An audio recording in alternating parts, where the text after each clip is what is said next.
How about now? I've got mine turned up all the way so you can hear if there's something, but we got nothing. No, we should. How about now? Oh! Yeah, all right, we're back. Got mine turned up all the Yeah, way. so anyways, like I was stating, and this makes a good point for that, is thank you, Steve, for that tip. Wouldn't have noticed that. But why I'm always looking off camera is because not only am I helping host this with Jake, but also, excuse me, am producing at the same time. And as I said, it's a learning curve. So looking off camera, I'm just running the program and also checking, the live stream stuff if anybody's chatting or bringing anything up. So, yeah. So, anyways, I'll let you go ahead first. As we always start out, I'm Ryan Hoblick, owner of Lady Apex Performance Coatings. We do powder coating, Cerakote, and all that nice jazz. I'm glorified cake decorator, is what I like to say, for motorcycles and stuff and such. And then got Jake Brown over here. Introduce. Yes, I'm Jake Brown. I own Turn 13 Motorsports, and I do zero powder coating. I do lots of tuning. That's my bread and butter. But I also do, repairs and part development as well. And Jake, what do you have currently going on in this shop? Nothing too fun. Building a Grom. I built a Grom last week, and I'm building another one. Tuned another R1. I'm working on this intake setup that I showed you.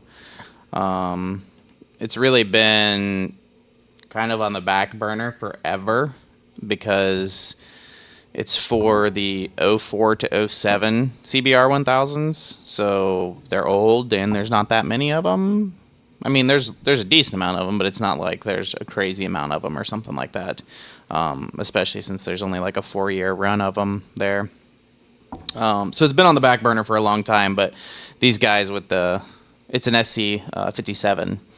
They've just been blowing me up for 2 years, wanting me to make stacks and stuff for their bikes, and so I finally kind of got around to it. And the intake setup that they run on their bikes is stupid. It's not like the shoulder intakes or a nose intake, like pretty much all of them are. It's this kind of over the radiator goofy setup, and it's pretty constrictive, and so we're trying to make it better. So that's kind of what I've been up to. And yourself? I after Thanksgiving with the family and whatnot, finished all my jobs I had going on, and as anybody who's on my page would have saw that basically am shut down for this week. Sorry. Looking at stuff here, and working on the oven, which is already behind because, like you, I went ahead and got a pellet stove to heat my shop instead of the waste oil burner setup I was doing, which this is smaller. I free up some space for the new equipment that's going to be coming in, a little bit less mess, etc. And yeah, so been doing that. I am getting some stuff done on the oven. I had to get some more steel that I have to go pick up. I thought they would get it done next day, and they didn't. So, waiting on that. Hopefully tomorrow, and then I can continue on. So, technically, I'm probably not going to be taking any more jobs next week either, because the way I look at it is, if I say, okay, well, I'll just stop, and then, work, and then I'll maybe a couple weeks I'll do it. I'll put it off, and it'll be 2 more years like last time. Yeah. And it'll be not done. So I need to get on the motivation and continue on with it and push past and get it done. And if it's 2 weeks or if it's 2.5 weeks, sorry for anybody that's needing work done. I will take parts in. I took some today if you want to get on the schedule just to get ahead, but I need to get it done and be finalized so it's done and over with. I don't have to worry about it. And also, I have my new piece of equipment coming in Wednesday. So, I'm not putting that together until the oven is done, at least built. Like, if I have to do some technical stuff with it, as far as messing around with the burner and stuff and the electronics, okay, whatever. I still have an oven to run at the time, but physically completely built, yeah. And then I'll put together the other piece. But so that's pretty much it. It's just like, building some stuff, cleaning some stuff, and getting things arranged in here, and that's kind of been that, and family stuff. So, and then watching some racing and stuff, which we'll catch up on later. Let's see here. Do you want to go through your more in depth in your piece, or just what you touched on? Is that it, or what do you want to do? If anybody has questions about the piece or anything like that, I mean, I've got it here because I was showing Ryan it and going over it, so I can definitely show you guys, but I won't just, shove it down their throats. So no, shove it. If you guys have questions and stuff about it, it's I can get more in depth and everything like that, but that's totally up to you guys.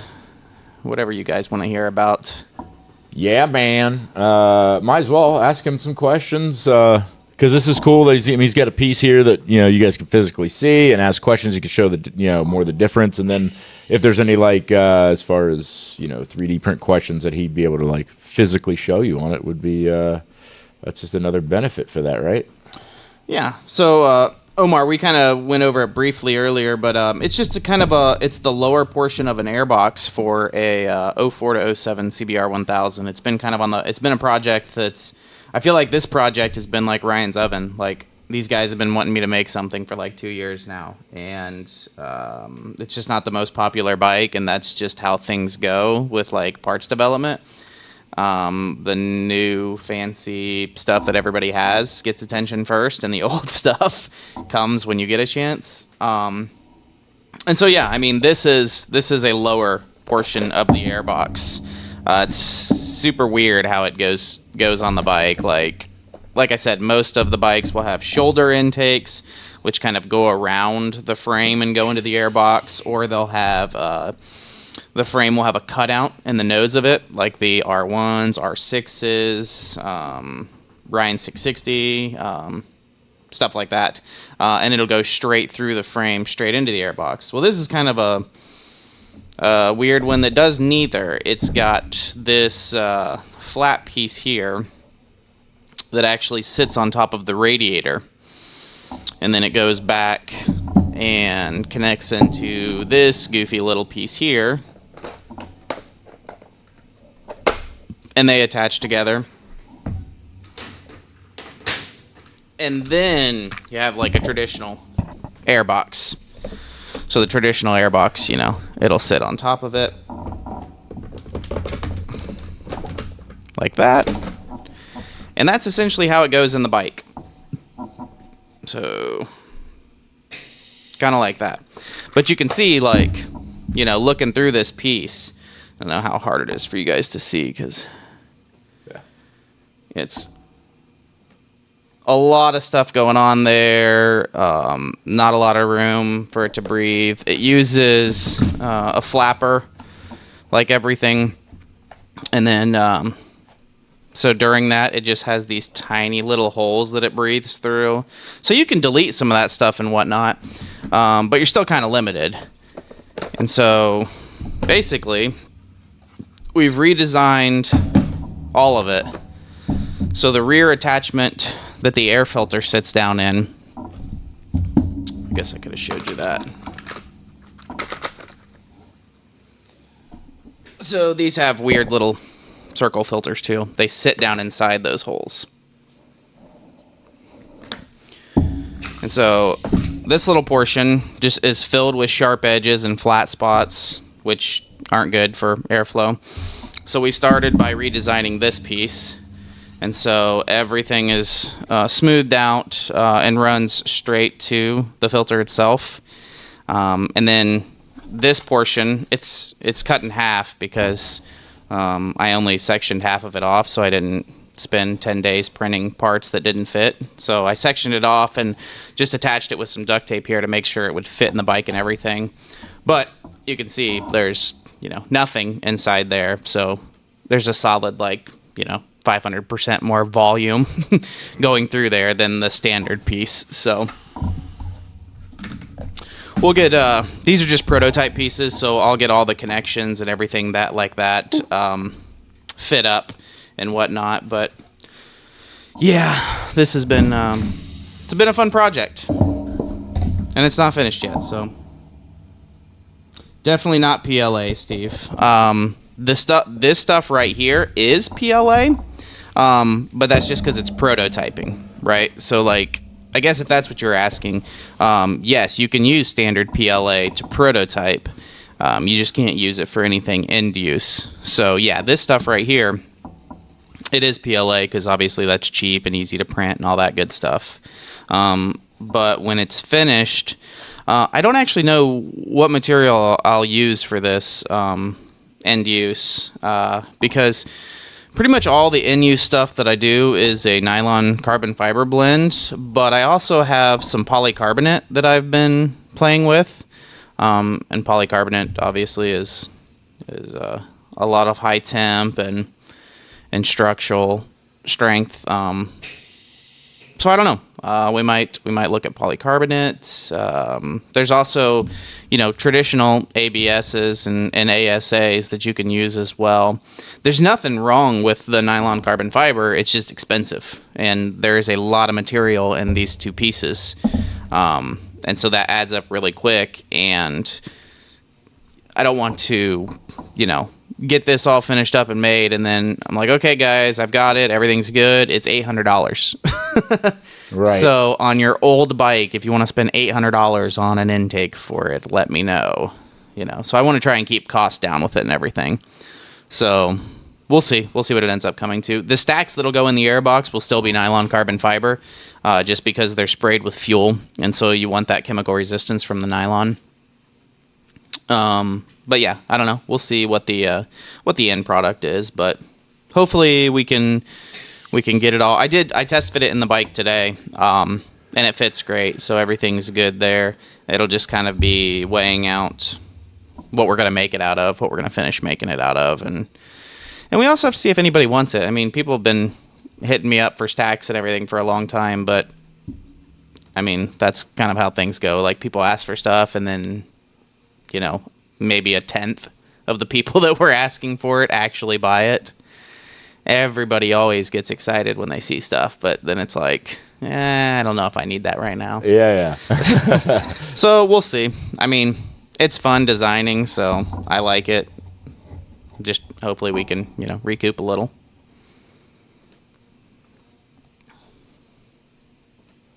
I'm trying to figure out how to get the chat back up on the screen like I did last time. Sorry. Oh, for the viewers? Yeah, it is an odd design, Omar, for sure. It's it clearly didn't work the way they wanted it to, because it's never been used since, and it's not on anything else I see, but it worked for this bike, I guess. So it's pretty goofy setup. I thought about exploring the 08 airbox and trying to modify shoulder intakes to use on it, but that was an even bigger headache, so we just kind of axed that completely.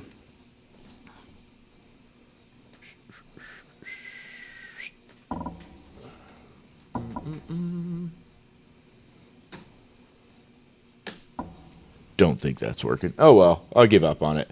Yeah. So let's see.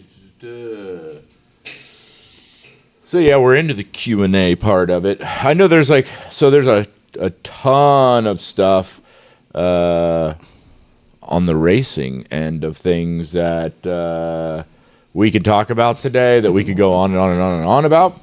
And so I think I'm gonna, like last time we did, kind of your background intro type situation, and was going to do mine today, but I think we'll skip it because it'd be like with that and then there's so much stuff going on with GP, Superbike. There's some Moto America stuff. There's a lot. There's some to club go racing stuff to go over, and there's a lot. So I think we'd be like 3 hours BSing about stuff. So I think we'll push mine to another day. So we'll take some more Q&A if anybody's got any on whatever. That's everything too. If you guys want to know about tuning too, like it the last couple times we've hit pretty good on 3D printing, and that seems like that's all I do, but that's really the small part of it. So if you guys want to know more about tuning or anything like that, I mean, any questions, hit us up. Or because I don't do tuning or printing, it could be cake decorating, the powder coat stuff, the glitz and glam. It's true. If you guys want to know about cake decorating or Cerakote, high temp stuff, whatever, just let me know. Can answer a question about that. Or if you want, if you have track day question stuff, which, what was I going to say? Not now. Obviously, this is, again, it's another topic for another time, but I think, we'll do kind of a more dedicated, track day, beginner track day to advanced track day type breakdown on how do you get started, what organizations, up to, okay, you're in advance and now you want to start racing, those type of things that we can talk and answer questions about that. Bike stuff, whatever goes along with that, equipment, gear, etc. That's something we can. That'd be a really cool kind of thing we can kind of go into. We go over gear and helmets, especially. Like helmets I feel like helmets are a little misunderstood, honestly. Like there's a lot of people think like a helmet's a helmet, which is really, really far from the truth. Yes. Side note on track days, not to get into that, but did you see PJ and Josh racing Street Fighters? Yes, I was going to ask you that. Mark Merkel, how do you say his last name? I don't know. He's the preacher dude. Mark, I think it's Merkel. I've met him so many times. He's at every Weir event, every Moto America event. Oh, is he the one that posted it? Yeah, he sings the national anthem a long time, him and his wife, and he's a preacher or whatever, a minister. Very cool. He was the one who posted that, and Kayla was narrating. But dude, at the end, the last lap, smoking the rear tire, went off the track. Heron, Heron doesn't have as many laps around there, but he's got a little bit more knowledge on the V2 itself. But they're on bone stock bike on OEM tires. Yeah, I know. And they're used tires. These aren't fresh set. No, these are and he's just burning it, going through corners and stuff. Crazy. Yeah, it was pretty cool to watch. Very, very cool to watch. I was like, dude, that's awesome.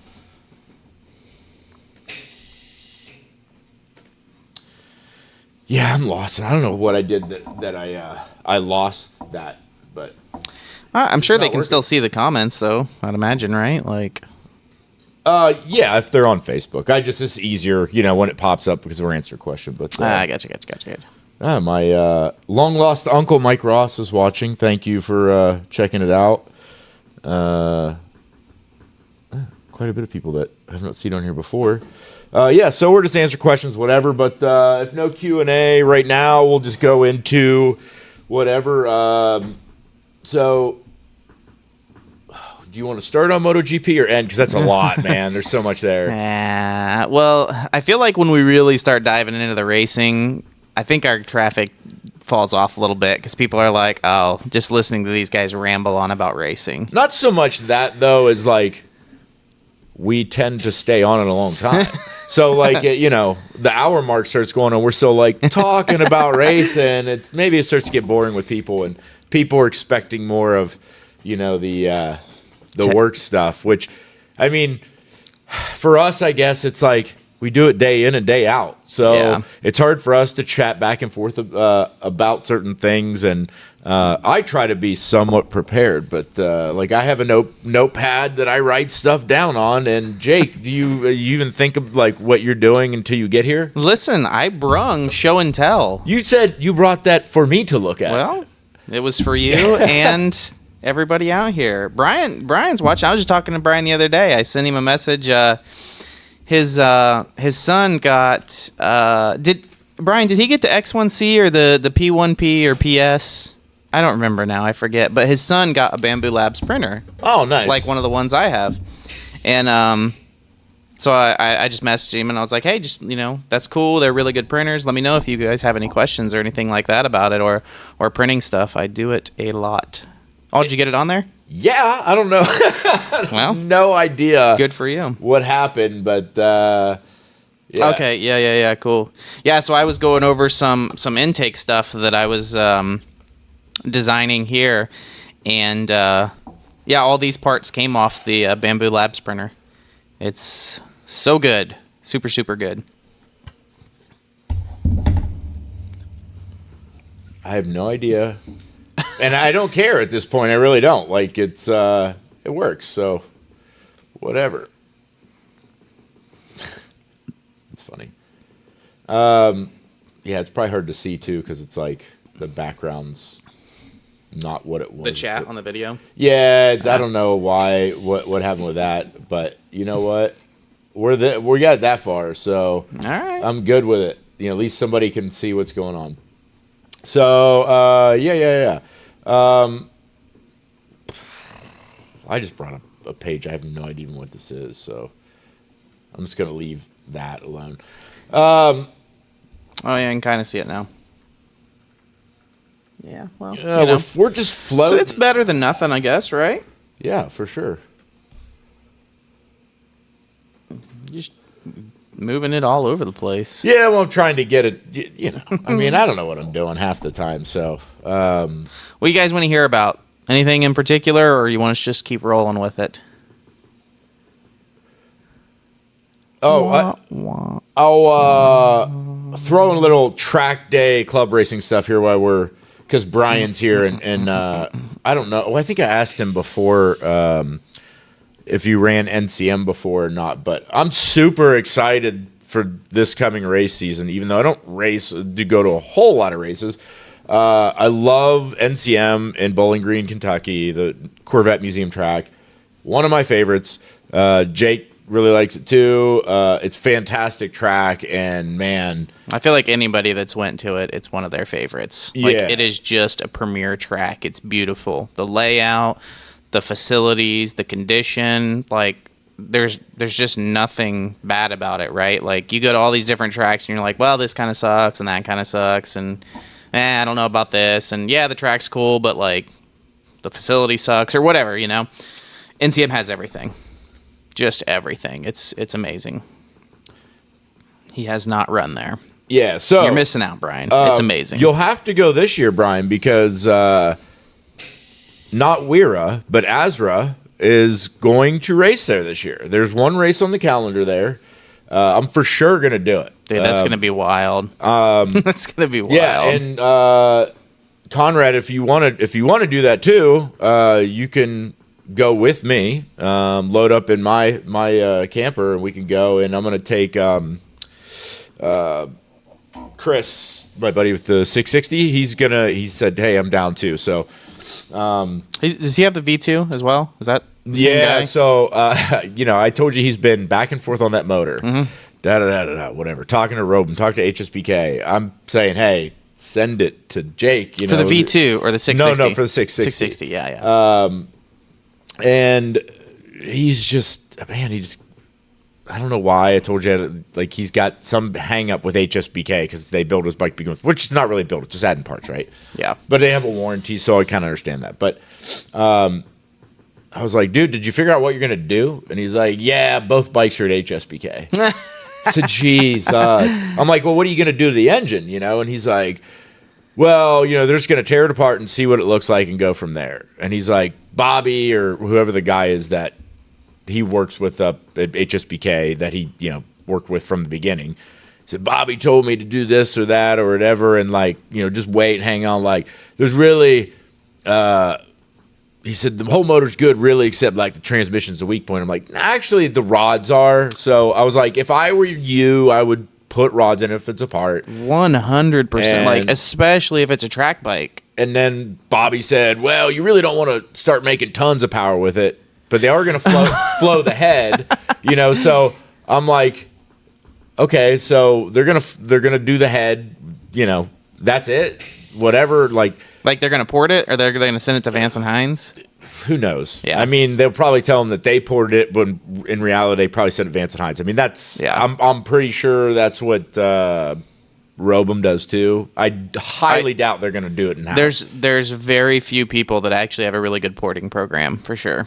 So I would 100% not be surprised if they were sending it out to Vance and Hines or something. No, I did not get a Mid-Ohio coupon book, whatever, gift certificate. Nah. But I am going, I'm going to go do at least a day there to ride it now that it's paved, check it out, and then the plan is to actually race at Vintage Weekend. Like, oh, yeah. Yeah. So I've been wanting to race there, but I was like, the track's shit, so I'm not going to. But this will give me like a good reason and, to like, I've always had other stuff going on anyways, but I really didn't prioritize trying to even make it anyway. So, but yeah. Back to, anyways, so, and he's like, oh yeah, you were right about the dyno numbers too. And he's like, I talked to Bobby again, and he's like, it makes between 90 and 94. I'm like, that's a huge swing. It's a pretty big swing, like, yeah. I'm like, is it 90 or 94? And he's like, well, Bobby said they make like 85 stock. I'm like, nah, they make like 86 with bolt-ons. Yeah, I think didn't yours make 86 or 88 on my dyno? It was like 86 and a half. It was almost 87. But, whatever. It was they're strong, but they're not super sports. Like super sports are making in the 90s bone stock. And a small portion of that is a little bit of restriction, but still, like, super sports are making 90 wheel stock. Like, you're not making mid 90s on an RSV4 with just an SC project on it. Like, it just doesn't work. RS660 with an RSV4, you better make mid 90s. Yeah, 660. Well, you're not making mid 90s either. You're making 190. 180 really. But yeah, so anyway, so now he already has a pretty unrealistic dyno number, which we've talked about this before, even on the podcast. He has an unrealistic dyno number in his head to start with. So when he gets his motor done, which is not, it's not going to have cams, it's not going to be as built as mine as far as the modifications.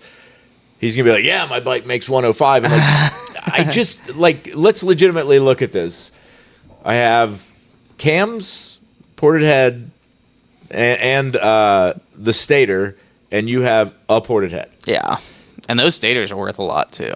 They're really good. And you guys will sit there and bat back and forth until you ride them together, and then your trap speed will be 25 mile an hour more. Well, the thing is, he got on, the first time I let him ride my bike after you got done with it, he was like, yeah, it's quick, but it's doesn't feel that much faster. Well, then when he was behind me at the Weir race, and he was like, yeah, you pull away with me really hard. And I'm like, yeah. Yeah, that's what 20 horses. Yeah. You know what I mean? And I was on MR12 too, so it was legit 20 wheel horse more than what he's making. And he's like, yeah, I could totally tell now. And I'm like, yeah, well, you don't believe me? I said, and honestly, dude, whatever it makes, he's telling you it makes, doesn't matter. Ask him if you have an actual dynograph before, and then when he gets done, and see what the gap is. That's all that matters. So, to get a realistic view of what actually the thing makes. But it's just funny because he's just like, no, mine makes close to you. It doesn't. It's physically impossible. Let's just look at it logically, and then Dude, I get that all the time though, because people inflate dyno numbers so bad for everything. I'll have guys that'll I have a lot of customers from Cleveland, and so they'll come down and they'll be like, yeah, the bike made whatever 190 or 195, and That's with this mail-in flash or something like that. Like, I just want to get it dialed in and everything. And I'm like, okay, well, it didn't make 190, but let's see what it makes there, and it'll pull like 182 or something like that. And it's like, not even close. Did they even did they dyno it before, or that was just like, it's supposed to make that? That's just like well, it happens both ways. Like, they'll see it on the internet that, like, Brock is making 210 horsepower with a ZX10, so Brock uses Bren's flash, so I got a Bren's flash, and now my bike makes 200 wheel. Like, not even close. Like, literally not even close. Your ZX10 does not make 210 wheel horsepower. Like, it's crazy, some of the numbers that get thrown out. It's just goofy, but I go through that all the time. I had a guy that he wasn't arguing with me, but he was just like, this is supposed to make so much more. Like, something's wrong. Like, that's messed up. It's not reading correctly, and it's like, no, it does read correctly. Your stuff just doesn't make what you think it makes. So I'm sorry. I don't fluff numbers, so. Everybody's always a little sad on my dyno. Yeah, I mean, I was sad. Well, yeah, because Robum said you made like 92 and then you made 86 or something like that. I mean, and I know that like all dynos are different and really only matters that thing, but I'm like, want that number. Do you know what I mean? Like, it's, no, for sure. I do it all the time. Like, when I built that KLX for OMRL, I played with different stacks for tuned intake links. I had like 6 different stacks to get the power curve that I wanted. And like one of them had a decent power curve, but it was like 19.6 or 7 or something like that. And I had reached 20 with a different setup. And so like I had to just like go back and work until I got like the perfect tune length, but also like it had a good profile, so it didn't have bad dips or anything. But I just wanted to see that 20 flat. I was like, I got to cross that mark. Yeah. We got to get that. Not that it means anything, but I got to get that. No, I mean, it's, I don't know. The thing is, I mean, for me, at least, it's like, I can't, just bother me. It's giving me like anxiety. You want, that number because you're like, you have something in your head like that's typically what they make online or whatever. It's should be around this. You spent this money, and you're like, I want this result. You're expecting this result, and anything less is like disappointing. But people don't understand. Like, well, okay, like we didn't make that number, but look, whatever you expected it to make prior, it didn't. Yeah. So like the gains are there. So like you're still getting your money's worth. So, like, you could throw it on another dyno. It may make that, but it's going to make the same before after. You know what I mean? It's going to be, the gap is going to be the same. Yeah. Dynos are a funny thing. You can get some crazy readings from it. Even... See? Yeah. Was it? That's fine, dude. Round it up, man. But was it on Jake's dyno? Because it probably wouldn't make it on Jake's dyno. It definitely wasn't on mine. Was that NSF was probably a talk build, like a 110 talk build? I'll wait like 20 seconds to get my answer. Do you want a water or a Gatorade or anything? I'm going to grab something real quick. I'll get a Gatorade, yes, please. All right, 1 second. It's that good too, because it's the Gator Light. You want the clear or the Herbst? I better take that one.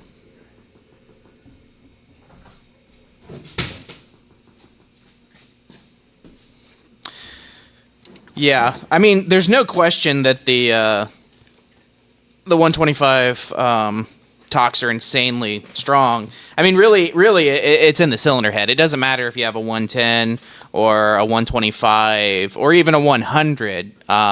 You'll just have a peak RPM that is different. A 100 is going to make the horsepower higher.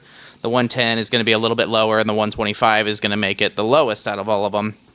But as long as you get that talk head and you have a good carb intake and an exhaust on it, yeah, they make crazy good power for being, essentially an XR100.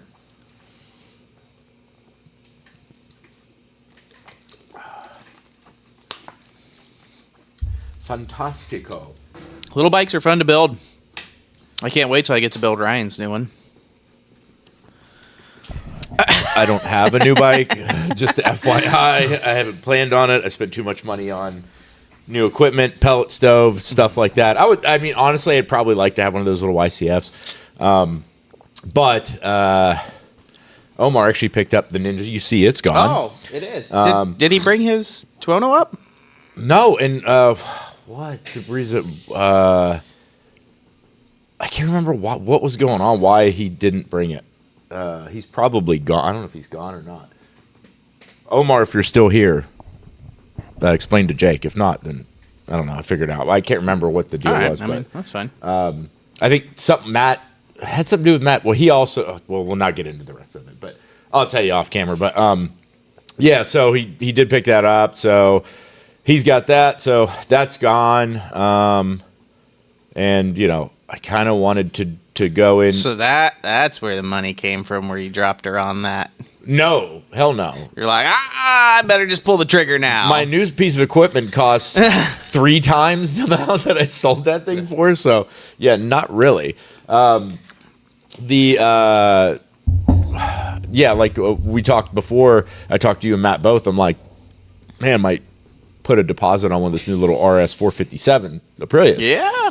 And so we could develop some parts and stuff. And then when I saw at ECMA, whatever, that like rear sets, top clamp, everything's like Spider. Italy has already made everything. I'm like, well, yeah, we're behind. So it's not really worth it. I mean, I don't mind. I kind of would love to have one, but at the same time, it's like I got rid of my other bikes to get down to one bike. And then, you know, my plans to do stuff to it this year, like over the winter, I stopped that too. I'm like, well, I'll do the necessities, and which are just like refresh the suspension and put a new clutch pack in it and call her a day, because I was going to have you just go through the whole thing. And then you were like, oh, we can maybe put different pistons in it, or you know, get some more compression. And I was like, yeah. Now I'm like, nah, let's just back off. I spent a shit ton of money on this stuff. I'm gonna and I'm sure I'll spend more trying to figure the shit out, because you know, whatever. But yeah, he just messaged. Yeah, I saw it. I yeah, so didn't take much from it, but I'm like, okay, sounds good. He can explain later, whatever. But so yeah, so that kind of not doing that. But yeah, I mean, I don't know. We'll see. I might be, you know, I am very interested in the YCF, but again, it's like, it's the whole thing of time. If anybody knows anyone with one of those new YCFs, tell them to bring it to me. I want to see what they do. So, and then I will also bring it to me, and I'll just ride it. Yeah, I'd like just ride it, but yeah, for sure. But no, that's probably the biggest thing. I like the idea of having one, but at the same time, it's like having the time to go and dick around with minis, like, Well, just do what I do. Not go. Just have the bike. Yeah. And then look at it and be like, hey, that's a cool bike. Anyways, let's go back to work. Yeah, I've done that a lot, and I used to do that a lot. I used to have like 4 or 5 bikes at a time, and it was like, you know, like you do, but you don't ride it. I mean, you ride like just the 250L, but you know, I enjoyed the track riding and stuff, and the Mini would be cool. I just don't see myself having a lot of time to do it with the big bike stuff, and just how much it costs to travel and do all that stuff anyway. So, you know, and I just really want to stay on it and just, you know, run heavyweight twins and just beat up on Conrad a lot, you know, and his big Ducati with my little half the CCs and half the cylinders. Yeah, you're at a considerable disadvantage. That is for sure. But it was super fun. Like he got faster as the weekend progressed. Like the next day when I wasn't there. But yeah, that the first race, I couldn't get past him. But the second race, see ya, buddy. But that was super fun. That was the first time I actually got to race with Conrad. I think in general, like I don't even think I raced him in minis, because he was always running like F1 and I was doing like F3 or something. But yeah, it was a lot of fun, man. I had a blast doing that, and yeah, from what I bring it, bro. From what I saw, he was just running like GP chassis and OMRL, but I didn't really talk to him much, so I don't know what all he was. Before they started the whole GP only class. He was doing, Yeah. I mean, F1 is whatever he'd run, but, or maybe it was F2, whatever it is, regardless. Yeah, I never got to ride, like, race minis with him. So big bikes was super fun. Very, very, because we were pretty competitive lap times for the most part. And he got faster, I got faster. So it was really a lot of fun. And his buddy is fast. On was he on his ZX6 or was he on a 10, Brian? Whatever it was, he was quick. And I think by the end of day one, I was getting close to his lap times, but he'd get the jump in like the first lap or two, and then just no way I could catch him. But ZX6, yeah, dude's quick as hell. But yeah, awesome, a lot of fun. Had a lot of fun chasing him, trying to make passes on him, and yeah, it was a good time, man. So, but yeah, I mean, that's kind of that's the one thing that's holding me back is just like really not having the time to dedicate to like even if it was like once every couple like 2 months, I would still be like, just not worth it. Because I mean, they're not ultra expensive, but it's what, $4,000? Like, yeah, I mean, still quite a bit of money to just sit in the still garage. An investment. But I mean, I do see, honestly, a potential for, business proposition with it, because to be able to be the first, at least in the U.S., to offer something, you know what I mean, like head porting service or whatever that you could get ahead of it, that I could, work with you on it a little bit and we could figure something out. Same with Matt. Like Matt's got the CNC capability. We could maybe design some things or whatever, and now when I buy stuff, I tend to start looking at that. Like, is there a business proposition that could go with that would garner a more of a reason for me to like invest in it, and instead of just a sole like, ooh, I want it purpose. Yeah, I'm pretty bad about that. I'm like, hey, there's business opportunity here, and then I buy it, and then I make stuff, and then I'm like, okay, we'll get to production eventually, and like the XR stuff and the XR 150. I mean, I'm gonna shut that machine off that keeps. Sorry, my little air dryer keeps kicking on and off. yeah, could hear it. Okay, and I'm back. So yeah, yeah, that's. And it's cool to be able to do that, but I start looking at more so in those aspects. So if I don't see some kind of advantage in that right now, like, man, I used to be so bad. Anything was like, oh, dude, it looks so cool. Like I emotionally bought a lot of stuff.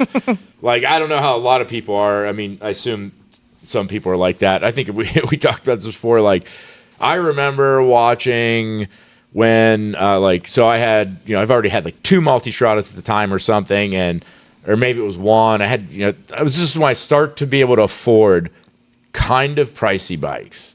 Like, I was in a financial position where I was like, dude, I could buy a Ducati now, or I could buy a Harley now, or whatever. And I did. So, yeah, all right. So then it was the new body style, forget what year it was, maybe 15 or whatever. Maybe 13, I can't remember. The 851 or whatever it was, Hypermotard SP. And it was that red, white, black. Dude, it looked so good. And maybe it was, I think it was Hayden, Nicky Hayden. When did he pass? 16? Maybe 17. Okay, so 16, 17, around there. So yeah, it was him that was on it at the time. That was doing the promotional video. Oh, really? And it was like, Rob, whipping this wheelie. If he was doing the promo, then it was probably like 15 or 16, because he rode for Ducati before he went to Superbike back on Honda. So maybe it was 15. So if he was doing the promo, he was probably still on the Ducati. So yeah, it was, and I remember the video. It's so funny. Like, it was like he is. It's either he's leaving dinner with his girlfriend or wife or something, or he's going to it. And whatever it was, he had like a suit on. Then he gets in his one piece leathers and rips out and rips on the track and comes back and gets a suit back on, whatever it was. But like, those videos, they do them so well. It's like see him pull off the road onto the track, just ripping a wheelie down the straight, sets it down, backs it in sideways, smoking the tire, just leans it, dragging elbow, rips it out of the corner in a wheelie, and I'm like, that's gonna be me. So, and like, it was the color scheme, that video, the noise of the bike, the just whole like Italian Ducati thing. Like, I already owned it anyway, so I was kind of in it, but I was like, it was just in my brain. I was like, I'm going to ride that bike like that. Like, I just saw myself in my head, like, that's me. And I bought it. That's definitely not what happened whatsoever. That's not how I rode but that like, bike. and I ended up really, like, it was a cool bike, but dude, you couldn't ride it anywhere because it had no windscreen. Like, it was They're just hooligan bikes. Yeah, You know, go out and jack some wheelies and it was play around. fun on the track for the most part, but it still wasn't like, it's the same thing. Like, there's almost so much speed you can do on it, and it was like, due to the wind buffeting and shit was crazy, and it sat high. Yeah. So it was a little weird, but very cool bike. And but yeah, just like in my head when I saw it, I'm like, that's me. I'm gonna like, I'll just all these feelings stirred up where I'm like, I have to have it. Like, I saw that video, I bought it the next week. Like, brand new, like, no doubt. Like, went up to whatever it was, up by my cousin up there, Ducati of Youngstown or whatever it was. I think they closed up shop now, like Ducati Triumph, whatever. But yeah, I mean, like, I was like, yeah, I want that bike. He's like, yeah, we got one. I'm like, all right, we'll just hold it. I'll be up. And, you know, I came up like 3 days after that, bought it, and I was like, yeah. They did the same thing, like a new promo video for the 17 CBR. Yeah, same. Yeah, we were just looking at that video today, Steve. Like, it's same thing. Yeah. But my mind doesn't work like that anymore. Like, I don't buy driven on that emotion anymore, and you can tell because I don't have as much shit as I used to. But and I, you know, what I have, I super enjoy my 660, and it's awesome. But yeah, like that's how I bought everything. Because I would see something like, and a movie would play in my head of me with whatever that was that I was looking at, and I'm like, yeah, you definitely have to have that, you know? Yeah. So yeah, but thankfully I'm kind of off that because I don't spend as much money anymore. Oh, there you go. But yeah, they did something similar with the 17 CBR when it came out with Nicky, because then he was in Superbike riding it, and I was watching an interview with Nicky, and he was talking about it, and like the Honda reps for the commercial were talking to him, and they're like, we need you to basically slide through this corner, leave a black mark through this whole corner. And he was like, well, I mean, I'll see what I can do. Like, this is a street bike with some street tires on it. Like, it's not a race bike, but you know, we'll see what we can do. And he said it took him a couple laps, but then they got a really good, you know, one of those, like you said, nice videos where, yeah, he's just coming through, just sliding the bike, leaving a black mark on it. And that's, dude, like Heron, right? Yeah. I mean, when he was still with Yamaha on the little XS900 out in California, just like, just slide, like backing it in around those corners and sliding it. And that always just got me too. I'm like, I would never want that bike, but it made it so appealing because it was like, look what that thing can do. It's not the bike, it's the person. Like, no matter what, I'll never do that. I've seen Cam Peterson do 360s on like the TTRs Colin Edwards is what do they call that? What is his it's some kind of Texas boot camp or something. Yeah, the Texas Tornado Boot Camp or whatever. Something like that, yeah. But anyways, a bunch of those pro riders go down there and help and coach stuff. And yeah, there's videos of Cam Peterson just like, you know, supermoto, like laying it down, but then just like lets it spin and does like a 360 and then just like keeps going. That was, like, I should have done that when I had my little like TT track in my yard. Like, I just ran the 12-inch dirt tires, whatever, like the flat track style tires. But like, they run a knobby on the front and then a street tire in the back. That's then so the Colin Edwards boot camp. Thomas actually did that. Oh, did he? But there's another one that's in Tennessee, I think. And I know there's Matt Carroll did it. Yeah, I remember seeing that Corner when he posted spin. it. Yeah. Mm-hmm. So they do the same thing. So they run a knobby and then a street tire. Okay. And that's how they get that to have more reaction with the lower power. Oh, that's cool. That's a good idea. But yeah, so that's a pretty cool thing. And I don't even know what I wrote down here. I mean, it looks pretty chicken scratchy. Yeah, it is. Well, you know, I jot stuff down. Where's your paper? Never mind. It's all up here. Store it up here. So yeah, Moto America stuff. Obviously, we kind of already talked about the Ducati stuff, Kayla and whatnot on that. I haven't heard. JD Beach left Edson. So he's kind of free agent, which I'm almost. Hopefully, he's not a free agent. I pretty much put money on it that he's going to be riding for Tytlers. So yeah, I would think they've got to secure another big name since PJ left. So I would definitely see JD. That'd be awesome. Oh, dude, yeah. I mean, it's going to be a stacked grid, and it really will. Like if we have JD, Cam, Josh, Chavi. If Chavi, because I haven't heard anything with that, but I assume he's going to. And then Cam and Jake. Yeah, dude, it's going to be. You'd almost you'd think. What's his name? Who's the guy that runs it? Richard. Not Yamaha. Oh, Moto America. Yeah, Rainey. Yeah, Wayne. Wayne would be like, this is going to be the year. Like, hey, what do we got to do to make sure we got a stacked Superbike grid? Yeah, for sure, for sure. I mean, it looks like it's going to be that way because, I mean, dude, that's for at least, there's all types of fans out there, I guess. Like, there's people that are now in with the bagger stuff, which is great. There's more of a crowd. It's bringing in more people and stuff. But, like, the people that have been in, since AMA days and stuff and are just looking for, the Superbike stuff is the top tier and whatever. And you want all that rivalry and stuff. We've really not had that. I mean, last year was the best it's been in a long time. Other than that, it's been a one-trick pony. Oh, 100%, thing. yeah. So, this looks to be, I mean, there's no finalization on who, but, speculation-wise, looks to be like the best year for Superbike in a long time. I mean, that's a lot of guys that could be legitimately battling, not just two, As long as Yamaha's not cheating. Yeah, well. I saw something about that, Brian, Yeah. but I don't gamble or anything, so I didn't is it coming to one of those websites or something that you gamble on? I don't know. I didn't look at it either because, again, I don't gamble either. So, But don't they have those? They have websites where you can gamble on football and stuff like that. Yeah. I assume that's what it is. Maybe it's something like that. I don't know. I mean, I don't know, Brian. You know anything about it? I guess I could look at it real quick too.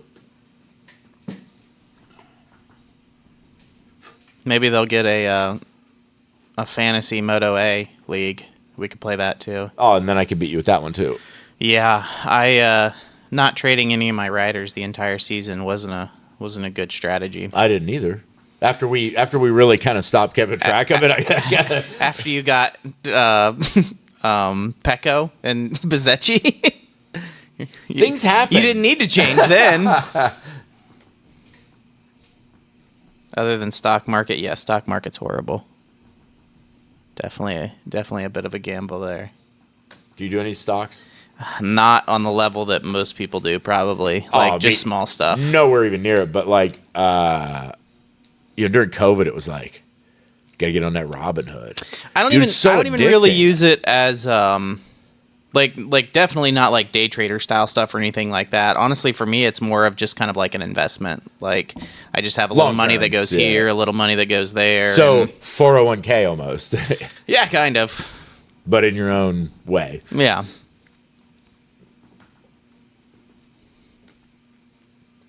I'm looking this up to see if we can find out how to gamble on it. Yep, here it is.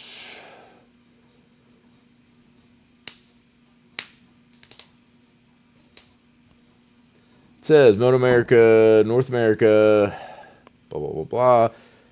Exclusive partnership with ALT Sports Data, a leading provider of cutting-edge sports data and analytics solutions, beginning with the start of Moto America 10th season. ALT Sports Data will be sole distributor of sports betting data for Moto America race events. I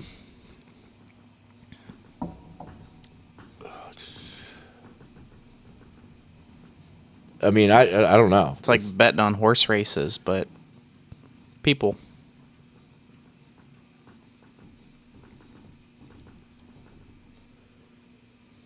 Yeah, I don't see. I mean, well, more power to you. Well, it looks just like. I don't know, man. I don't. Doesn't looks like one of the. Doesn't look like one of those apps or anything like that you can get on there. So I don't know. Oh well. Like I said, I don't gamble, so I don't. Yeah, I don't really care. Me either.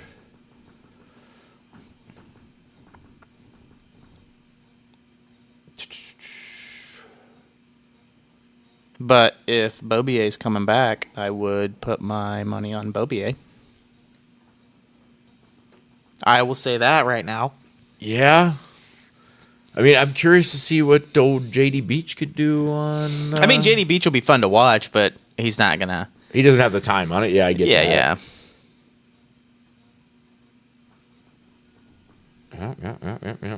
Yeah. I think it'll be Bobier, and then it'll be Gagne and Heron fighting, and then if Xavi comes, it'll be Beach and Xavi. Yeah, well, yeah. Again, I hopefully Xavi's in there. Hopefully we get the grid we get, and then I don't care.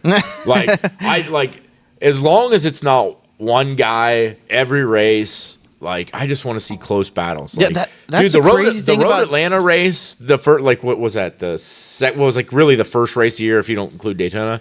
I was like, oh god, like to see Gagne and Bobier and Heron in there, like dude, epic. I was like, we have a season, and then it really didn't end up that way, but yeah. Things kind of happen, whatever. But still, it was still so much better. And So I wasn't even really paying attention, like looking at the big picture, but like nobody won back to back in GP this year.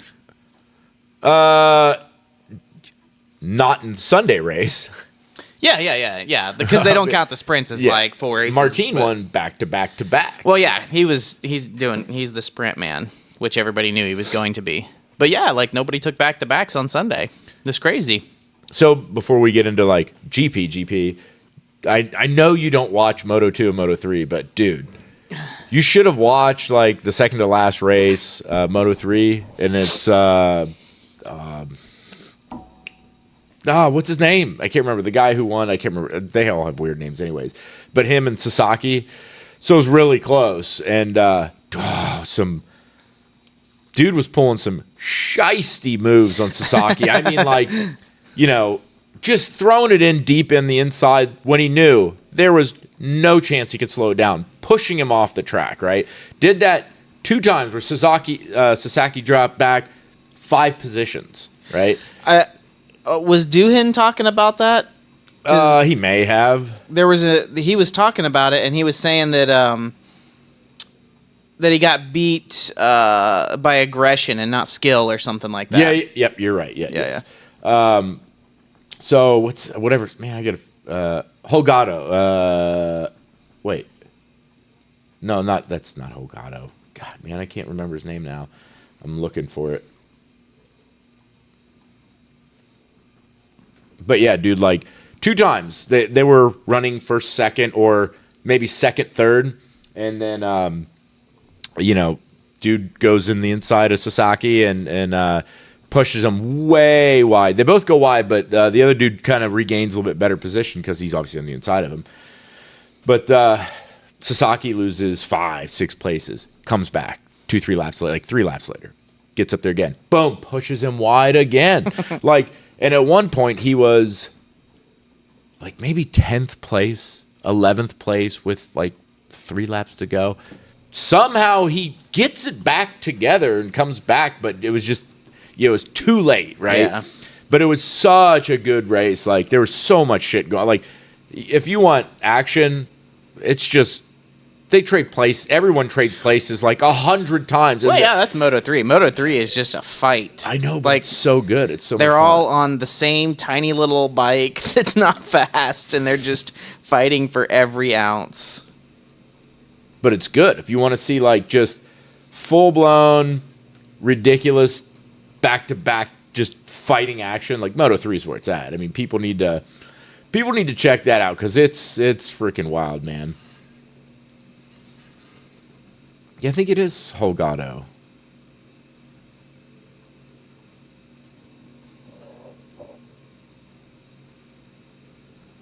Pretty sure that was who it was. Anywho, Yeah, and Moto 2 was pretty good too. Mikasa didn't really kind of shit out the last. I mean, he already had the title summed up, but like Title, GP it was ride, kind of doesn't like, matter. whatever. But that was so funny, like watching testing.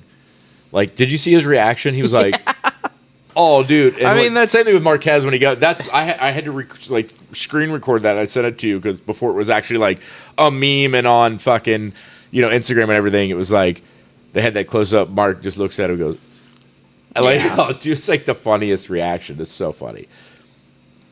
Yeah, it was, and I was watching an interview with Alex, and Alex basically said the same thing. He's like, I knew where he was coming from because we did the same thing. We both got off the Honda and got on the Ducati. So I know what he feels. Right. Like, yeah. Let's see what else we got here. Anything in Superbike that you saw lately? Like, I mean, testing's been kind of over with a little bit, right? Yeah, it was just testing. It'll be interesting to see it. Yamaha was saying they had new engine parts and something else, but Ray said that he was competitive on it. So, I mean, I don't know. I don't really give that R1 anything going forward because it's just so old, but we'll see. I mean, you can't really discredit Ray's riding. Like, he is getting old and he's probably ready to retire, but like he is a phenomenal rider, so I'm more interested to see Toprak on the BMW, which sucks that he wasn't allowed to. Same, man, same. It'll be interesting to see. Cowie got more revs. They did. Yeah, I don't know why, but they got more revs. Did they make any major like rule changes for next year? I mean, Just I know the weight one. The I weight know, one's like, the only thing I read. GP like concessions are changed. Yeah. Yeah, so it'll be interesting. I'm just thinking, like, I just wish the race season was just nonstop. Yeah, for sure. That'd mean, be there cool isn't for a- us. I mean, they would die, but it'd be cool for us. I mean, there's not that big a break, but I still like when there's no racing to watch, it kind of gets really boring. Yeah, there's. I don't watch sports, so Yeah, there's I nothing mean- else to watch. That's very true, and I don't watch car racing. I don't watch car racing. Sometimes I'll read up on it and stuff, but I don't really watch it. Yeah, I can't get into F1. I don't know, but it's whatever. Yeah, F1 just doesn't like they're not aggressive. I mean, they are aggressive, but it's not like back and forth like lead changes and passing and all that stuff. Like obviously they do. There's no pass room. And then some people just win it all. Max Yeah. Verstappen. So what? Let's see here. It's a little harder to bump cars together and not die. Well, this is true. You touch those open wheels and Yeah, they just break apart stuff. when just they hit the happens. wall. Like a quarter of the car disappears. Well, it's supposed to. Yeah, it's just hilarious. I mean, it's just wild. They're like the dude's and he's I'm fucked. Like Yeah. I'm done. No more there. Well, did you see the? I guess it was a water drain cover, though. Yeah. In Vegas. Yeah. I think they said it was like $1.6 million worth of damage. It's Like, holy hell! And then did you see he got penalized for it? No. Yeah, because they had already replaced the battery in the car. That like holds like the charge for the cares and everything. Yeah. They'd already replaced it, and they're only allowed to replace two, or they're only allowed to have two for a season. So they were on their second one. Well, that manhole cover or whatever damaged it, and so they had to replace it to drive the car. Like they didn't have a choice, Oh man. and they got penalized for it. That's shitty. Yeah, and so like even the other team managers were talking about it, and they're like, we would have signed a waiver that says like you don't need to be penalized for this. Like it wasn't your fault, but they penalized them for it. Man, that sucks. Yeah, Omar, totally. Safety car management. Yeah, that's interesting. Anyways, we'll get back to MotoGP. Cars, yeah. Anyways, motorcycles. Yeah, motorcycles. Unless we're talking about Rossi in a car, because that's kind of fun to watch. Actually, have you ever watched him? I mean, it's like old school Rossi when he was really good on a bike, but in a car. Like he makes some. It's crazy. Like he's just like, you know what? Riding bikes is hard. I'm old. I'm going to go race cars and win at that now. Yeah, he does really good at it, And then too. he just does great. Lorenzo tried it. Didn't do so good. He's like, Rossi's literally like Michael Jordan. He's like, you know what? I'm going to go try something else. Like, and I'm not going to try it. I'm going to go try it on the professional scale. Good. Like, I'm glad at least you're admitting it now. what? You know, the way I talk shit on Marquez to you, you talk shit on Rossi to me. And I'm not like a huge Rossi fanboy. Like, I really don't have a favorite rider. I just don't like Marquez. But I do, you know, if we're talking about like GOAT right now, I would say that for sure, like Rossi.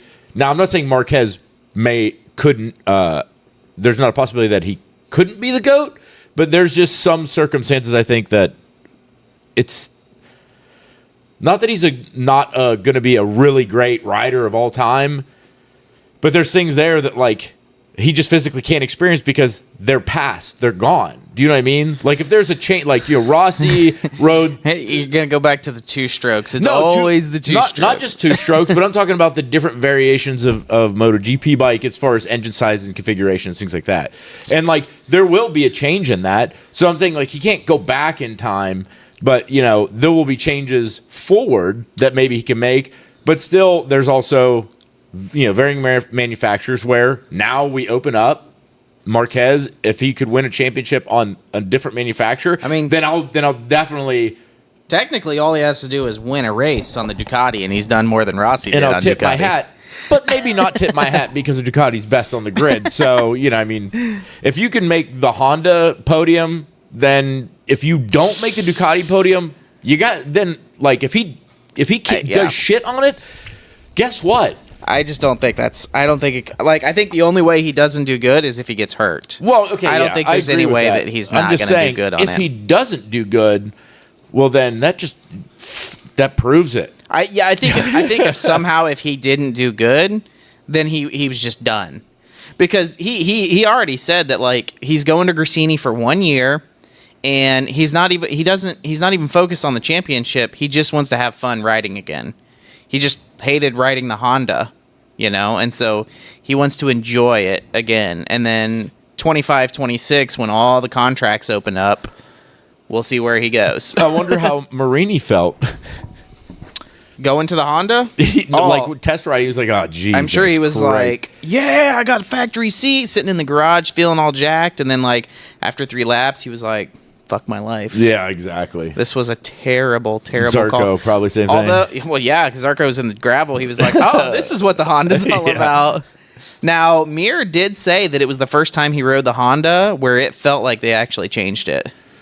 So, we'll see. And I don't think Mir crashed during testing, which is, that's an accomplishment for him. Just slow down a little bit, You know limitations already on the bike. He's been riding it, so. But, let's talk, since we're back, let's talk, what was it, Qatar, right? That was the second to last? Yeah. Yeah.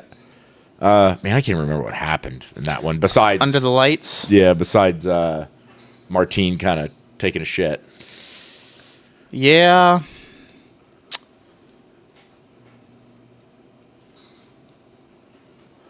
Yeah, I don't know if there was anything, like, overly exciting about it, right? Like... Yeah, I mean, it was just he. I mean, did points. Did you won? So yeah, like, I mean that's the big thing. Like, yeah, that was epic, right? And it's so crazy that he turned no job and he totally gambled, right? Like he rode off World Superbike, he rode off Moto 2. He was like, I'm staying in GP. You can't go back to Moto 2 because if you go back to Moto 2, you aren't coming back to GP. For sure, so. Yeah. And there's been multiple people that have done that, right? And that's where you go. Like case in point, Sam or his brother, I forget which is which. Lowe's, yeah.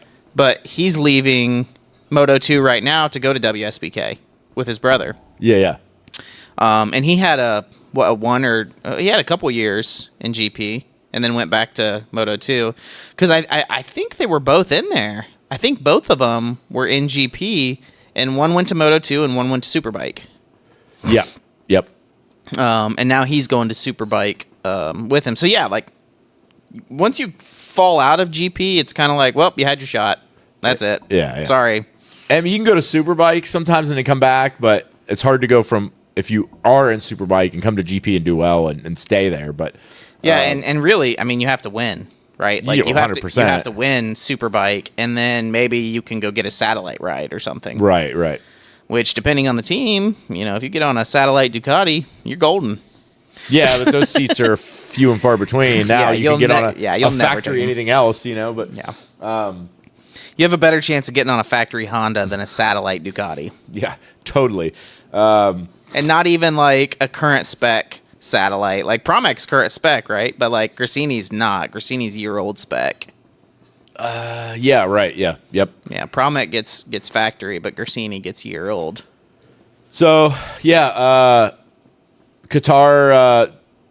I basically got up out of my seat and was like, when Digi was pressing on Pecco, Oh, yeah. and I was like, "Fucking do it, dude! You're 100%. jobless. Just fucking 100%. pass him." And when it happened, they did well before it was like Map 8, which Ducati put out some statement. That's not what it was, and even Digi was like, No, that just meant there's 5 laps left. Give me a break, Yeah. dude. Like, we've seen it before, Lorenzo, whatever. No, I believe it. I bet it did. I bet he genuinely wanted to know what lap it was.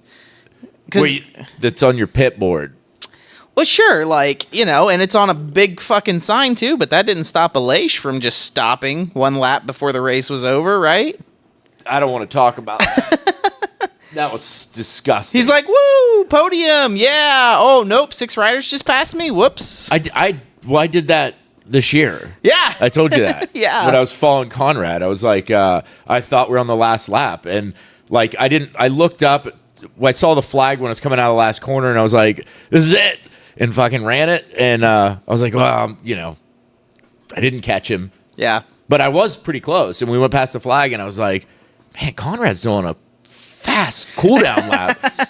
And so we go past the first corner worker stand. I really didn't look at it too much because I was just kind of rolling off, and I start waving a little bit and not really looking, whatever. We get past the next corner worker stand, and they're not waving, and I'm like, dude, we're still in it. And I was like, fuck. It's like, Yeah. shit. But not in that big. This is club racing. It doesn't matter shit. But Yeah, that wasn't anything. But on the world stage, when you do it, yeah, you've dude. got 100,000 people watching you, and then 50 million people So on funny. TV watching you. Just and all of a sudden was like, you're celebrating because you're on the podium, and then 3 guys go past you, or 6 shit. guys go past you. yeah, it's hilarious. He just tucks back down and takes off again, and it's like, sorry, bro. Yeah, it's the one time that he can't throw a fit. Yeah. Yeah. Yeah. But God, dude, his fucking slapping Frankie, dude. Come on. And he was like, I didn't mean to slap him. I tried to push him out of the way. Like, dude, come on. You slapped his helmet. yeah, so Get out of here. whatever. I was listening to a couple guys talking about it. They were saying as shitty as that was, what Frankie did, even though it doesn't seem that harmful, and the what Aleix did was more it's an idiot thing to do, and it's kind of like an obscene gesture and just disrespectful. But to be off pace and online, that's fucking dangerous. And but he wasn't really off pace. It's not like he was parade lapping around. it was enough where at the pace Aleix was going, it was a lot to get it out of the way, and so that's more dangerous and more of a risk than just smacking somebody on the head. It's not like he went over, grabbed his brake lever, and shit like that. But he couldn't have been going that slow because they passed each other back and forth. So it's not like he was going nowhere and Aleix got out of the way and drove away. I agree to disagree. Okay. No, I'm not saying I think Aleix can be an asshole 100%. He's not one of my favorite riders or anything like that. But I kind of agree with what they were saying. And there's another incident too that was very similar, not with the smack in the helmet, but being on the race line and off the gas. I forget who it was between. And, that's super fucking dangerous, but nobody really comments on that as much as the action of what Aleix did. And they focus more on that aspect of it. Dude, you fucking hit him on the head, whatever. But even the better thing, which was the most hilarious shit, was between Paul and Marini, or Bez. Paul Spargo and Bez. They had a little incident. I think Bez passed him on the inside really hard, and then Paul came back, was like pissed off about it or whatever, so he just shoved it up underneath him in the next corner, and they were kind of back and forth, and and when they went to line up for practice starts after that, Bez got behind him, was like, oh yeah, I did see just that. Yeah, bumped yeah. his rear tire like 5 times. It was Yeah. hilarious. And they were cool. It was like no big deal, but it was hilarious. So going back to it, and not beating a dead horse, but I would say the other argument for it is they're pretty harsh on the penalties with interrupting people's laps. Yeah. Everybody like is usually getting knocked spaces on the grid for interrupting people's laps. Yeah, unless you're Marquez, then you don't get any penalties whatsoever. But yeah, I mean, well, I don't know. It's weird. Sometimes they do, and sometimes they don't. Like the situation, and it doesn't have to do with per rider or whatever. It's just, I mean, it's not as bad as like Moto America where they make shit up on as they go. But like sometimes Dorna's rules, like they enforce or don't enforce them, just like the exceeding track limits thing. It's like you can exceed track limits and like several places around the track, but let's say whatever track it is, there's a particular corner or a particular spot on the track that like, well, this one, if you exceed track limits here, you get penalized. But if you exceeded track limits 4 corners before that, that's not an area that we're going to penalize you. I think it has to do a little bit with both safety though and advantage. Yeah, because for sure. Like the one where was it? Where it's the chicane right before the before the finish line. I'm trying to think of the name of that track too. Brad hit it right. It was Brad. Yeah, and that's when Martin was ahead. Brad hit it both. He hit it in the sprint and at the Sunday race. Yeah. And Brad's awesome because he's like, I can't get mad about it. I'm a dumbass. I ran over it twice. Well, he had no tire left. He didn't really have a choice, But it's just fun. Like he accepted it. He's like, I'm not arguing with him. Like I'm the dumbass that did it. So like whatever. For sure. It is a little goofy too. The last lap thing. Like I don't know if I agree with that so much. What is that? If you exceed track limits on the last lap, you're automatically docked. Yeah. So it like doesn't matter if you've had the warning or not. Like if you touch track limits on the last lap, get fall back. Yeah, I mean, I don't know, man. It gets kind of, I understand it, but at the same time, it's like, dude, those guys there's so many things that can go wrong, and there's so many regulations now too. It's just like, it's making it so confined. Yeah, but I feel like they don't give you track limits warnings for like the big mess ups. No, I mean, right? that first lap, nobody. Right, everybody's off the track completely. Yeah. Because they know, like, 9 times out of 10, there's an incident. Or like Martin with Pecco, when he about ran into him and ran 40 miles off the track, right? Well, maybe there's something there. Who knows? Maybe I'm wrong. Obviously, it wasn't a... what do you call it? What did you say? It's not a... safety or advantage? It's not an advantage, but at the same time, if you're avoiding like an incident, then it's probably doesn't matter. I would say 100% if you're avoiding an incident, they wouldn't do anything. But it just seems like, when they like drive way off track, like they've messed up, they're like, you gain no advantage, there's no warning here. But it's like that chicane there, or even like corner exit where you're just like using up the track and you just scoot a little bit too far over. They're like, well, if you would have had less throttle or more lean angle, you wouldn't have been as fast. Yeah. So you're getting an advantage to this. Yeah. So we're going to penalize you. So the last race was interesting. Martin playing some head games was smart. It was hilarious. I thought this was funny as shit. I also thought it was hilarious when what's his name? Frankie? No. The Ducati, not Gigi. Oh yeah, Davide. Yeah, Tardazzi. Yeah. Davide Tardazzi stood in front of him. That's hilarious. That was funny as shit. It was not as bad as the Moto 3 mechanics, but yes. Oh no, not even close. But Everybody was saying the Moto 3 mechanics, and I didn't see it live, so I went back and watched it. And like, he was being a nuisance, I would say, but like, he wasn't impeding him or anything. No, like, he stepped right out of the way. Those Moto 3 mechanics, they went over there and like fucking like grabbed the brakes, got in the way, like they were being douches. No, I mean he was just kind of being an ass a little bit, standing there like not really blocking, but kind of. Yeah, he was just trying to. He was just like, let Pecco go. Come on, let Pecco go. But I thought it was funny as shit, and then after the sprint, I was like, okay, man, like it's a long shot, but boy's got a chance. And I was hoping. I was really hoping. Man, he got in hot, and after that, it was like, dude, he had to ride way over his head, and well, let me see what happened. It just basically what happened to Martin is what I wanted to happen to Pecco. Yeah, but dude, like, if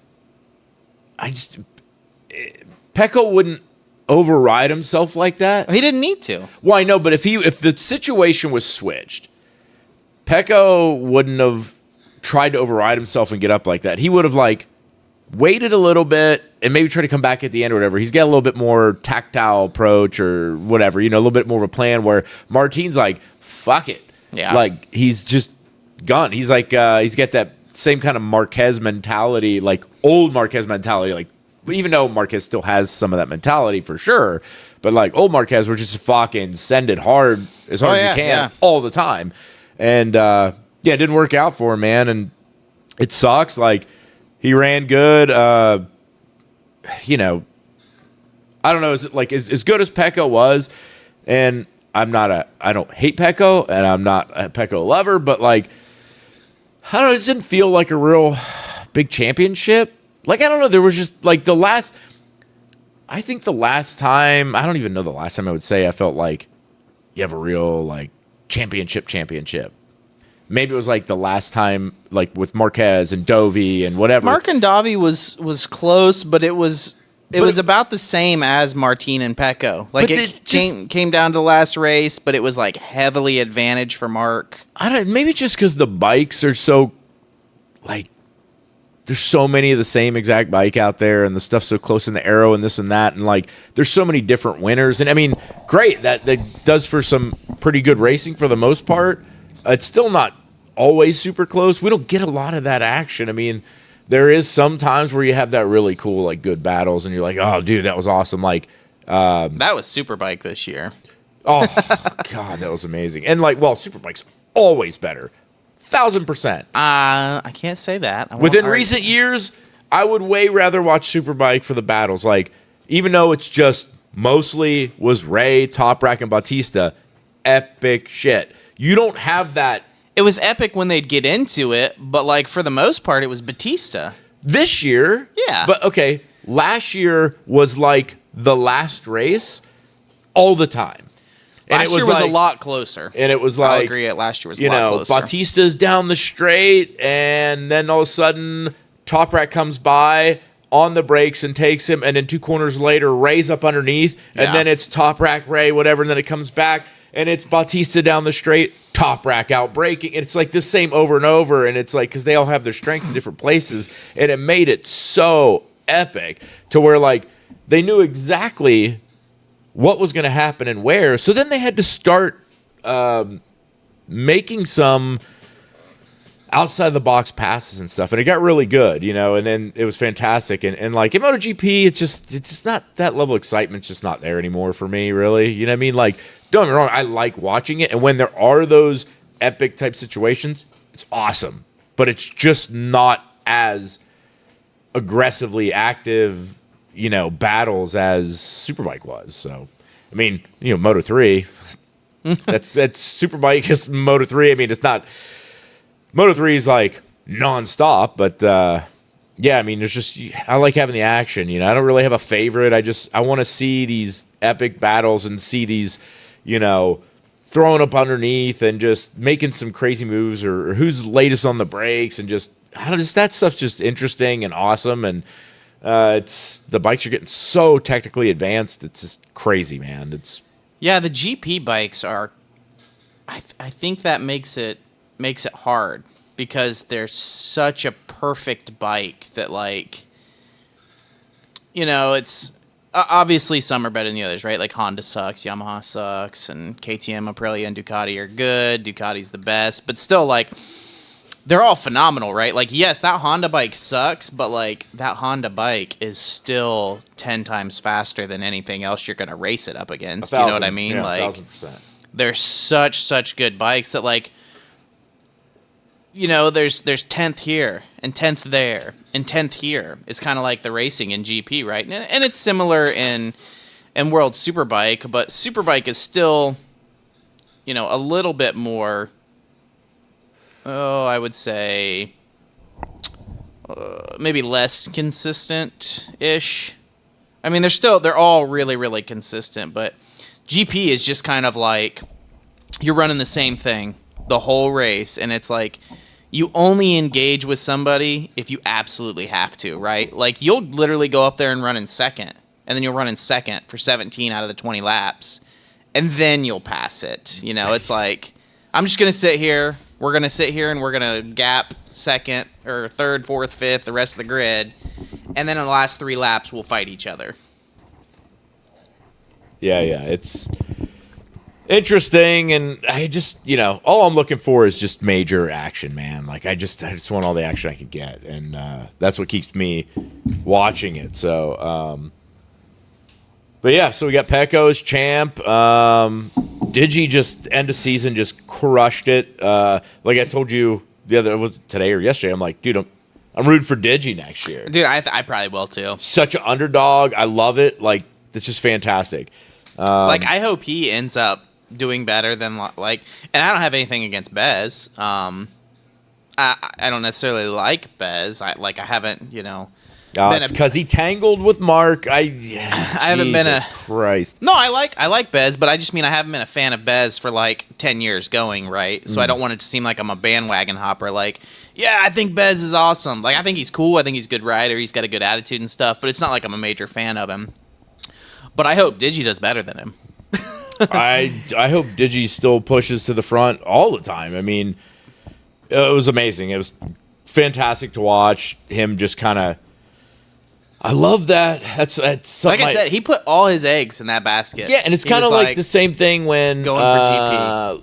You know, Lorenzo's heading out of Ducati, and like, I hate Lorenzo, but to be like, okay, and I'm putting him on the podium, a win, and it's like, that shove it in your face. Yeah. Like, I don't have a ride like Dovey. Boom. You know what I mean? Same and shit. That was kind of stupid. Like, the Lorenzo thing was dumb because he figured that Ducati out, and he was fast on it. And then he's like, yeah, but you're leaving. And it's like, yeah, I guess I am. That was dumb. Okay. Yeah. And then he went to Honda and did absolutely nothing. Yeah. Like, he went to Honda, like, he had to have went to Honda strictly for a paycheck. He's like, I'm going to show up late. I'm not going to practice. I'm going to eat like shit. I'm going to ride around the track and get paid. And then after this year, I'm going to retire. Like, that's got to be what it was. Could see that. And then And poor Davi came back and got on that Yamaha for half a season and was like, this is horrible. yeah. This bike sucks. I don't like it. I'm out. Eh. That's basically what Elias did, too. He rode like four or 5 races, and he was like, this is horrible. I'm done. I can't do it. See you later. So let's touch on RNF, Sue, and Dorna. They're out. And what's the name of the group that it's... Crypto Data. No. The one that's taking it over. Track Addicts? Oh, with Pitbull. Yeah. That's crazy. Yeah. Give it a light.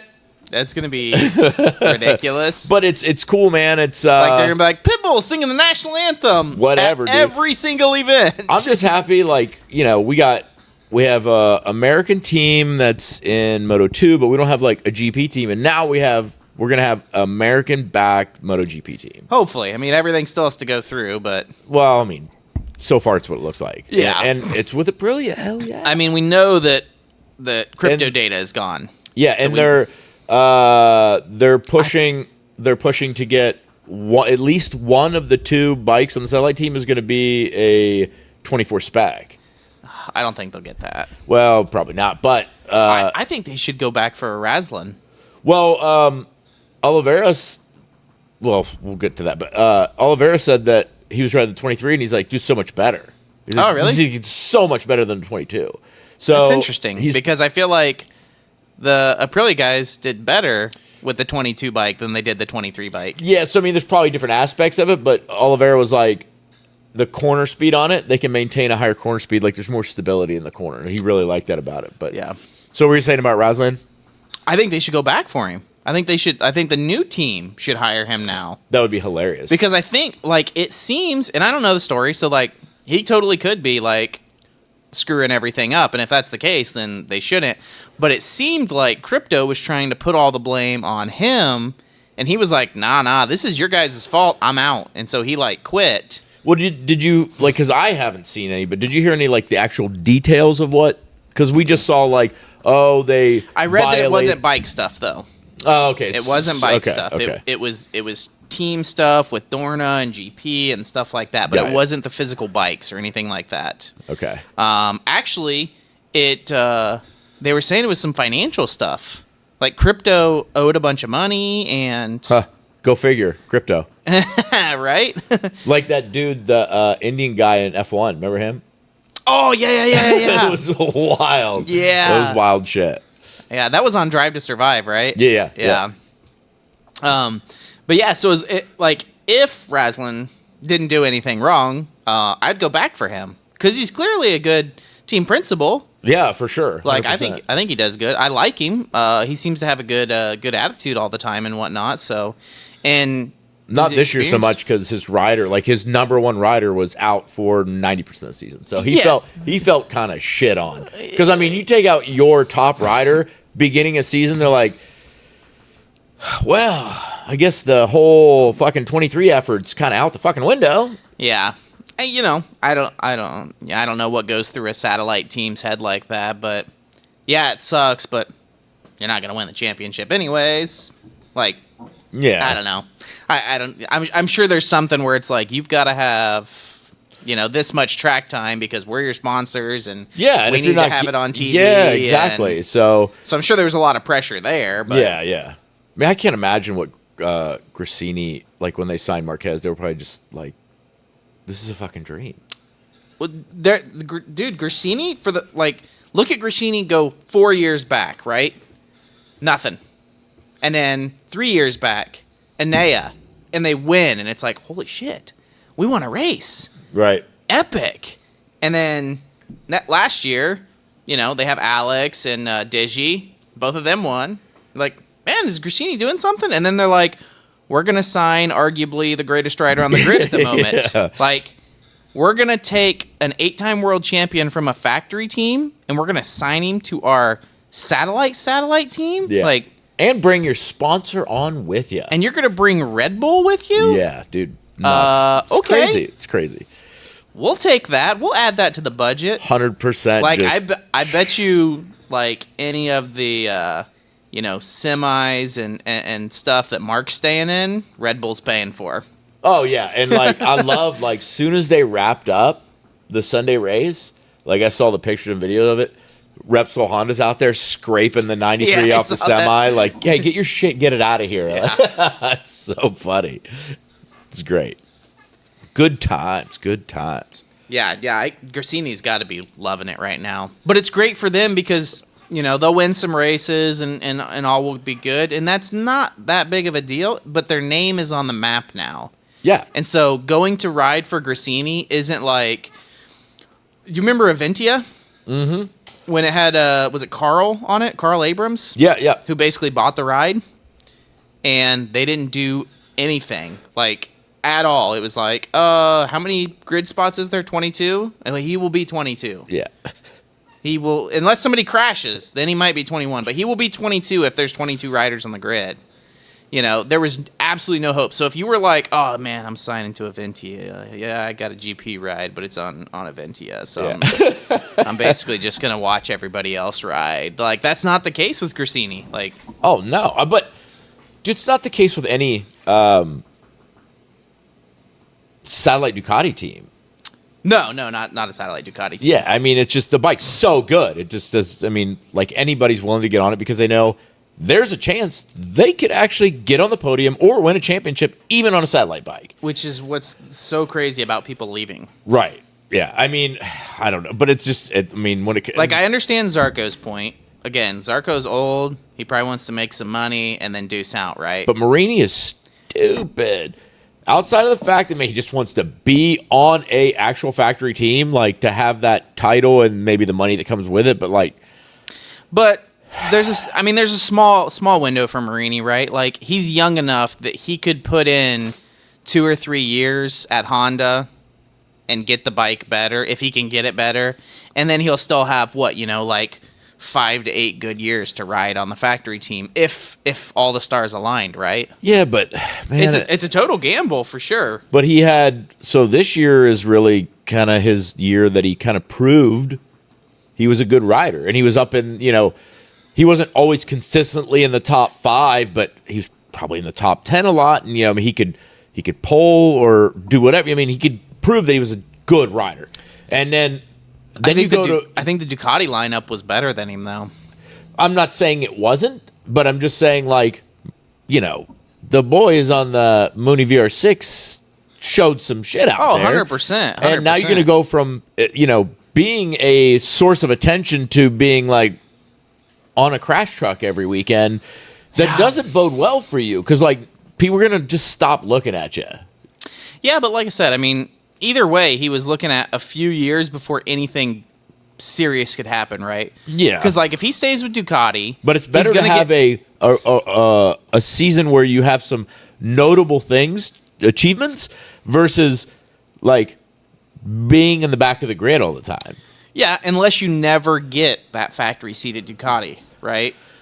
Because that's a gamble too. If you stay at Ducati, you're gambling that you're going to get that factory seat, and that whole grid is lined with great Ducati riders. Yeah, but I'd almost honestly, in my opinion, which really amounts to nothing when it comes to it, but I would almost rather sit on a satellite Ducati and be like, all right, so when that Yamaha or when that Aprilia or when the KTM and the Aprilia are closely getting there, but when that Yamaha or Honda get developed enough where it's competitive, and then now you've put in 2 years or so where you're consistently in the top 5.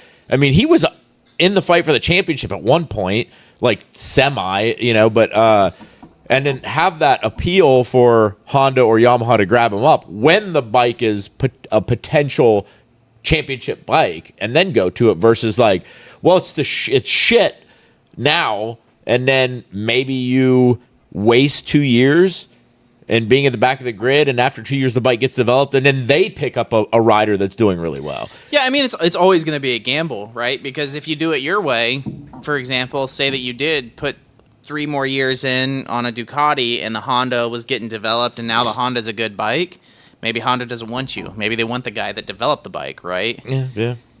And same with KTM. Maybe KTM is all we need is Acosta, and we don't care about anybody else. So that's pretty much. I think that is they're looking at him they are 100% banking on him. 100%. Time will tell if he's going to be like a Marquez, how Marquez. But I don't know, man. We'll see. I'm curious. It's going to be very fascinating next year, but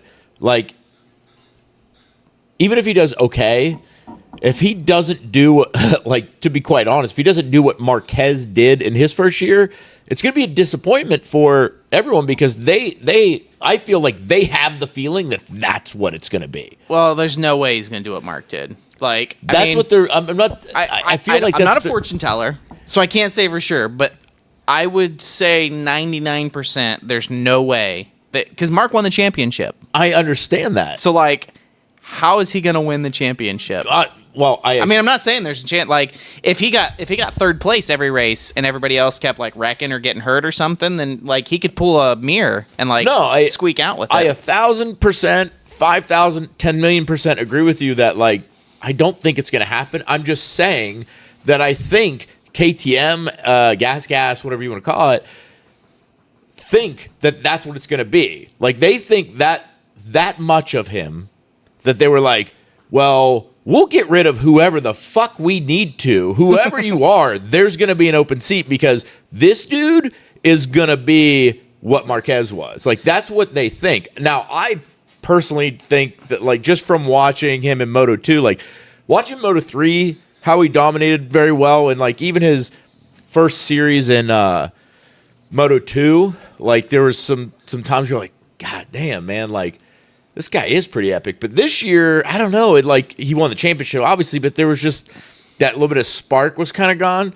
And I don't think it's going to end up being like that Marquez thing. But I'm just saying, I think that's how KTM viewed it, where they were like, who are you? Don't care. Get the fuck out. Like, if they had to get rid of Binder and Miller together, they would have fucking done that. Well, see, that's my kind of argument to it. Like, I feel like if they really wanted to put all their apples, like, on him, they would have put him on KTM and not Gas. No, I don't think they really care because, honestly, KTM and Gas, they're both factory teams. Yeah, they are, but I feel like Gas is like a factory, in quotations, satellite. Like, Well, they're a factory team, but it's the KTM bike, it's the KTM team. Yeah, no, so you can say that if you want, but legitimately, it is a factory team.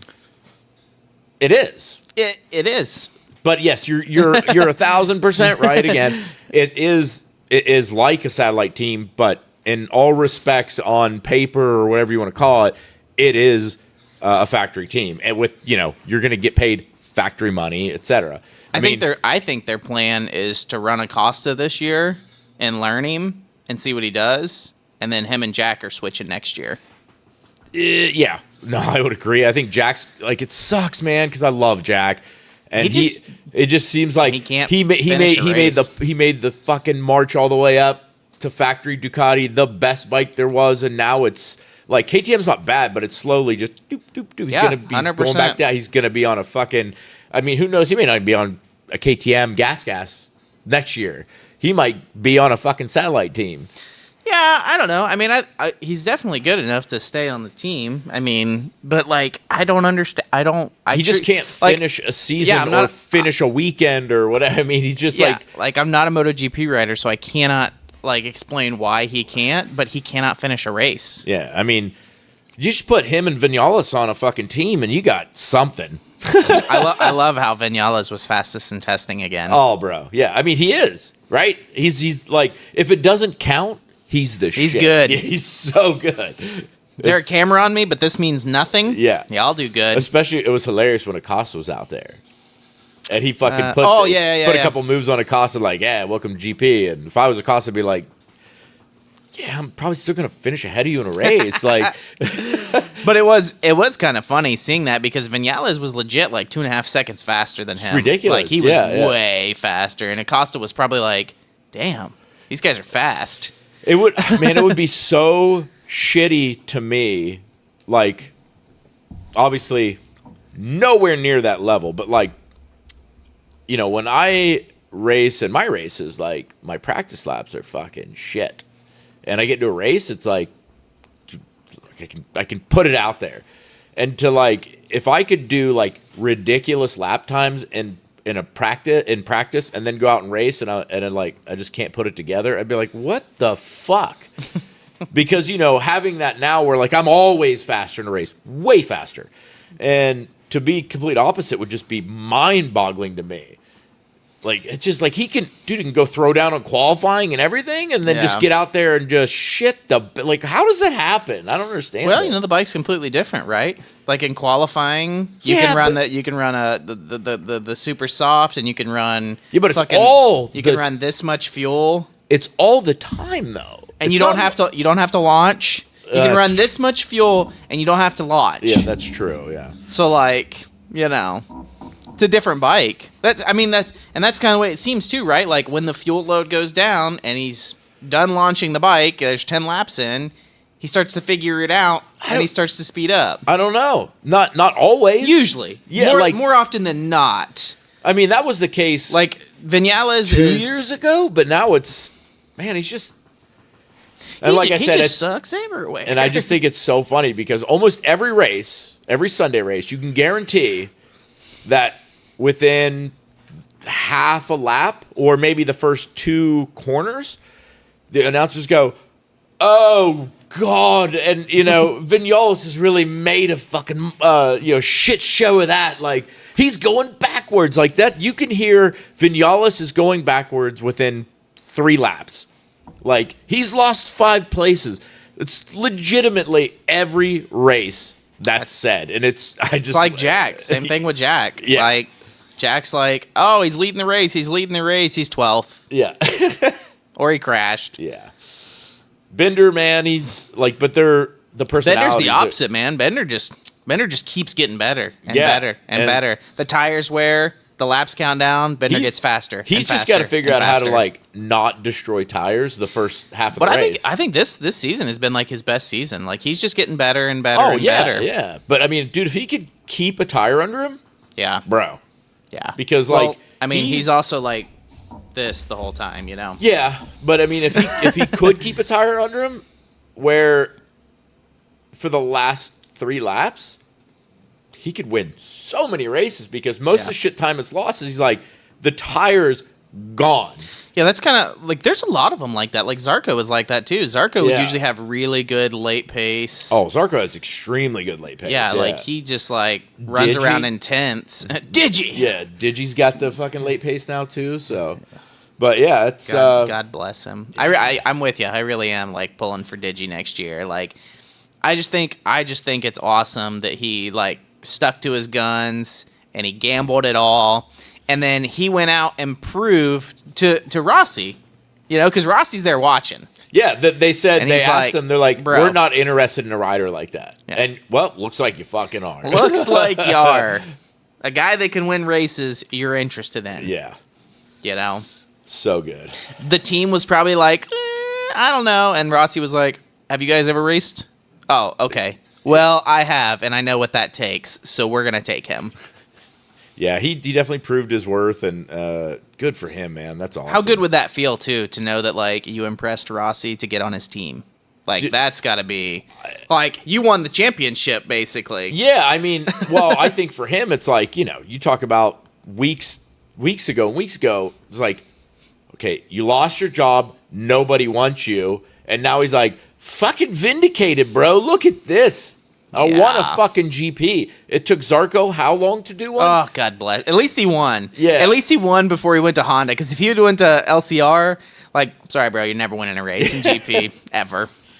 0% chance. So, I mean, good on him. End of the season, we'll see how other things wrap up. And, it's like, man, it's going to be a while. When's the next testing? I'm not sure, honestly. I'd have to look it up. Yeah, I can't remember either. But, so, yeah, man, that was a wrap of the season, and some cool things got shown and everything, and yeah.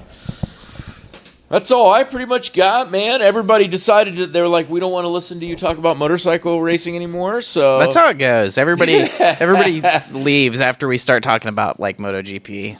That's okay. Well, I think not when we start talking about, but when we just keep going way.